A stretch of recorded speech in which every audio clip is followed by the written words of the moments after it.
మీరందరూ ఏకమై వాణ్ణి ఎంత బాధ పెట్టారు, ఎంత క్షోభకు గురి చేశారు.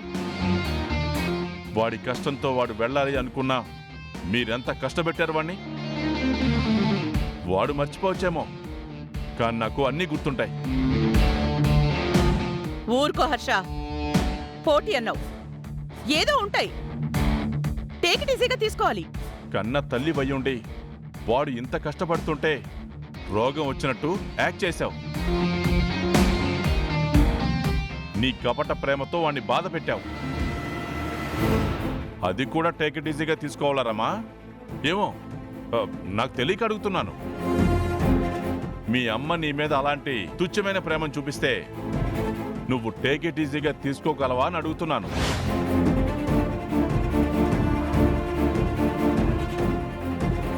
నీ స్వార్థమైన ప్రేమలో కూడా వీడు అమాయకంగా స్వచ్ఛతనే వెతుక్కున్నాడు. నీ ప్రేమ వాడికి దక్కలేదని తెలిసినా దక్కాలనే వెతుక్కుంటున్నాడు. కానీ నీ మనసు కరగలేదు. నువ్వేం తల్లివో నాకు అర్థం కాదు. నేనేం చేయకుండానే వాడింత వాడయ్యాడా హర్ష? ఏం చేశావు? ఏం చేశావు చెప్పు. చెప్తాను హర్ష, రాసి పెట్టుకుంటావా ఏంటి? చెయ్యాలి కదా. చెయ్యాలా కానీ ఎన్నైనా రాసి పెట్టుకోవచ్చు. You insulting me Harsha. వాణ్ణి మీరు అవమానించిన వాటితో పోలిస్తే ఇదేం ఎక్కువ కాదులే. చామంతి, అగ్రిమెంట్ పేపర్స్ తీసుకురామా. అలాగే అయ్యగారు.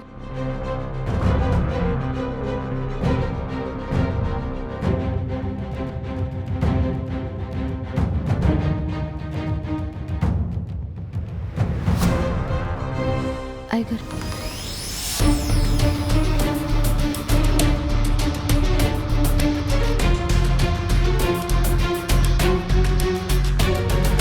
మావయ్య గారు, అయ్యిందేదో అయిపోయింది, దీన్ని సామరస్యంగా పరిష్కరించుకుందాం. బాబోయ్, అందితే జుట్టు అందకపోతే కాళ్ళు అనేది మీ నుంచే వచ్చింది అనిపిస్తుందిగా. డాడీ. ఏంట్రా డాడీ? ప్రగల్భాలు పలికినప్పుడే ఇవన్నీ ఆలోచించుకోవాలి. తలపొగర్తో నాతోనే ఛాలెంజ్ చేసినప్పుడు ఈ దుస్థితి వస్తే పరిస్థితి ఏంటి అనేది ఆలోచించుకోవాలి. అంత రెచ్చిపోయి ఇప్పుడు తగ్గకూడదురా అరుణ్. హర్ష, ఇంక దీన్ని పెద్ద చేకు. వీడికే 45% రాసిస్తే అరుణ్ వాళ్ళు రోడ్డును పడినట్టు అవుతుంది. రోడ్డును కాకపోతే ఇంకెక్కడైనా పడతాడు.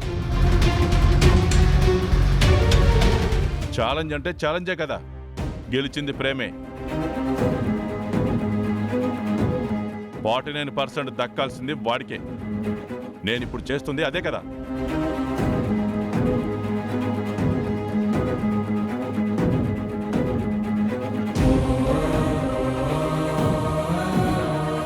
నాన్న ఆగండి.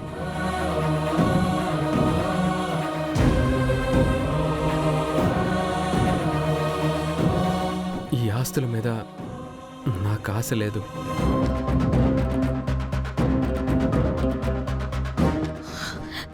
ఇదే మాట మీద ఉండు ప్రేమ్, నీకు దండం పెడతాను. ఈ ఛాలెంజ్లో మీ మాటను గెలిపించాలనే, నన్ను నేను గెలిపించుకోవాలనే ఇంత చేశాను తప్ప ఆస్తుల కోసం కాదు నాన్న.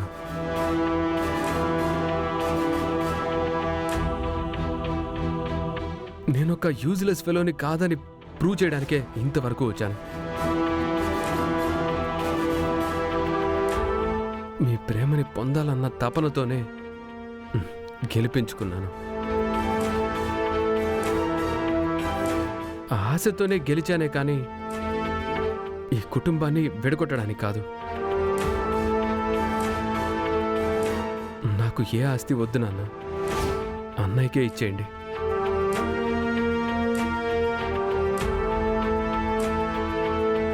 అదెలా కుదురుతుందిరా? అరే, ప్రేమ్ ఇమ్మంటున్నాడు కదా మావయ్య, మీకేంటి మధ్యలో? లెక్క ప్రకారం ఛాలెంజ్ గెలిచింది నువ్వు ప్రేమ్. 49% నీ పేరు మీదకే రాస్తాను. వద్దని నువ్వు చెప్పడానికి లేదు.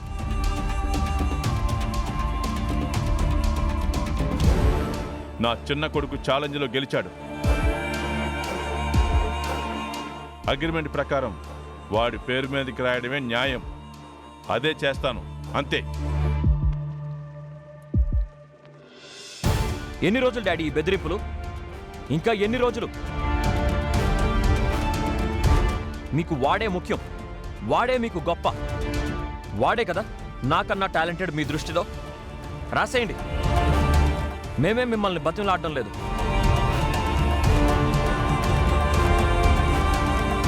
మీ ఆస్తి నాకు అవసరం లేదు, మీ దయా దాక్షిణ్యాలు నాకు అవసరం లేదు.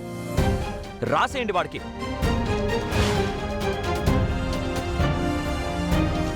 సార్, ఆవేశపడకండి. ఇంకా దేనికి ఆలోచించాలి రోజా? వాడికి రాసేస్తానన్నారు కదా డాడీ. ఇంతలా చెప్పాక కూడా ఎందుకు ఆవేశపడుతున్నారు అంటావేంటి? రాసేయండి డాడీ. మంచి నిర్ణయం తీసుకున్నావురా. మరి నాకేమన్నా గతి లేక మీ కాళ్ళు పట్టుకుంటున్నాను అనుకుంటున్నారా? నా భార్య ఎవరు? Princess, princess, princess, princess. నా వైఫ్ ఒక రాజ సంస్థానానికి యువరాణి. నా భార్య మహారాణి. నిజం తెలిస్తే అన్న ఆ నోటిని తీసుకెళ్లి గోడకి రుద్దుకుంటావు బాబు. తెలుసు కదా మీకు, షీ ఈజ్ అ ప్రిన్సెస్. ఎన్ని ఆస్తులున్నాయో లెక్కలేదు. లెక్కలేనన్ని ఆస్తులున్నాయి తనకి. మీ ఆస్తులతో నాకేం పని? నీ ఆస్తుల కోసం వస్తే నాకు ఆస్తులు ఉన్నాయనంటావేంట్రా నాయన? చిత్తి ఎక్కడికి వెళ్ళి ఆగుతుందో. మరి అడగడం దేనికిరా? ఆ సంపదతో తొలతోగండి. అది మీరు మాకు ప్రత్యేకంగా చెప్పనక్కర్లేదు డాడీ. తను కన్ను సైగ చేస్తే కోట్లు వచ్చి పడతాయి. సార్, ఉన్నవి అవి ఉంటాయి. నాన్నగారితో అలా మాట్లాడకూడదు, తప్పు కదా. సామరస్యంగా వెళ్దాం. ఏంటి రోజమ్మా, విలువ కట్టలేని ఆస్తులేవో అరుణ్ బాబు గారికి ఇప్పించొచ్చు కదా. ఎప్పటికైనా అనుభవించబోయేది మీరే కదా. లాస్ట్ టైం కూడా మీరు యువరాణి అని ప్రూవ్ చేసుకుంటాను అని అయ్యగారితో చెప్పారే. బాగా గుర్తు చేసావు చామంతి. నిరూపించుకోమ్మా. అప్పుడు మేజర్ వాటాను కూడా నీకే ఇచ్చేస్తాను. వారికి లేనిదా అయ్యగారు? లెక్కలేనంత సంపద పెట్టుకుని మీరిచ్చేది రాజ సంస్థానపు మహారాణి తీసుకుంటారా? తీసుకోమ్మా. వారికి ఇవ్వడమే కాని పుచ్చుకోవడం తెలీదు. ఎస్, లక్షల కోట్లున్నాయి, మాకెందుకు?